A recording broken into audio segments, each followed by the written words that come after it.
Jenderal dan CEO Rantastia Nur Alangan dapat penghargaan dari Royal Thai Army. Presiden USA Joe Biden dan medali PBB. Akibat tudingan yang menjatuhkan atau mencemarkan nama baik CEO UIPM Rantastia Nur Alangan beberapa minggu yang lalu yang dituding jenderal abal-abal dari sebuah organisasi abal-abal. Maka Rantastia angkat bicara. Bagaimana dikatain abal-abalkan? SPIA di bawah naungan PBB yang di dalamnya bergabung 26 negara, ujarnya. Di mana setiap negara mendaftarkan anggotanya dari tentara yang pernah menjalankan misi perdamaian dunia.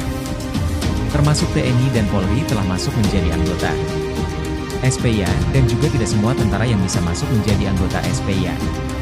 Imbuhnya. Lalu, syarat utama wajib yang pernah menjadi pasukan perdamaian PBB itu sangatlah tidak mudah.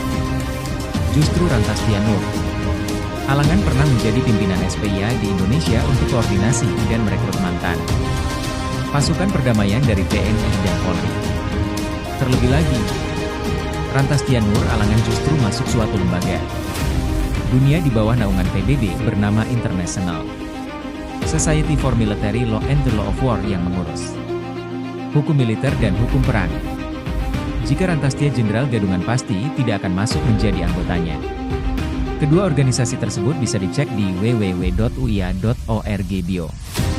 UIA adalah organisasi penjamin kredibilitas suatu organisasi dunia. Jadi bagi netizen supaya pintar menghujat wajib mengecek dulu organisasi abal-abal atau tidak di UIA. Jika tidak terdaftar berarti abal-abal. Silakan menghujat habis-habisan. Tegas Rantastia Nur Alangan dalam keterangan yang diterima awak media. Perlu diketahui, Rantastia Nur Alangan mendapat penghargaan Presiden Das, Volunteer Service Award dan Presiden Education Award dari Joe Biden, Presiden Amerika. Kemudian mendapat wings dan bervet dari Royal Thai Army Ranger Solier, spesial dari institusi tentara kerajaan Thailand. Jika netizen pintar kok, Jenderal Gadungan bisa mendapat penghargaan kelas elit bergengsi di Amerika dan di Thailand. Saya sangat miris dengan netizen dan buzzer yang sok pintar seolah-olah hakim yang memutuskan kepada seseorang yang bersalah atau tidak. Apa tidak punya kerjaan yang mulia? Selalu membuka aib seseorang. Bagaimana bangsa ini bisa beradab? Kemungkinan jika di zaman Soeharto Orde Baru, ada netizen seperti ini sudah masuk bui atau dikarungin, sambungnya.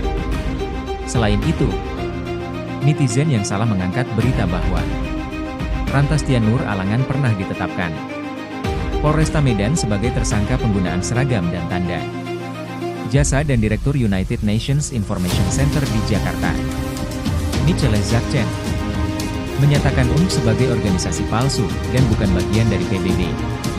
Ini, netizen yang sengaja ingin mengkaitkan seolah Rantastia masuk dalam kasus tersebut. Fakta di lapangan Rantastia tidak masuk berita penggunaan seragam dan tanda jasa. Bisa dicek di Polresta Medan siapa yang sebenarnya ditangkap. Netizen kurang teliti, coba cek berita tahun 2014 di detik.com. Siapa yang ditangkap? Di berita tersebut tidak ada nama Rantastia. Malahan nama Aditya Bambang Mataram dan dua temannya memakai seragam TNI beli di Pasar Senen. Jelasnya.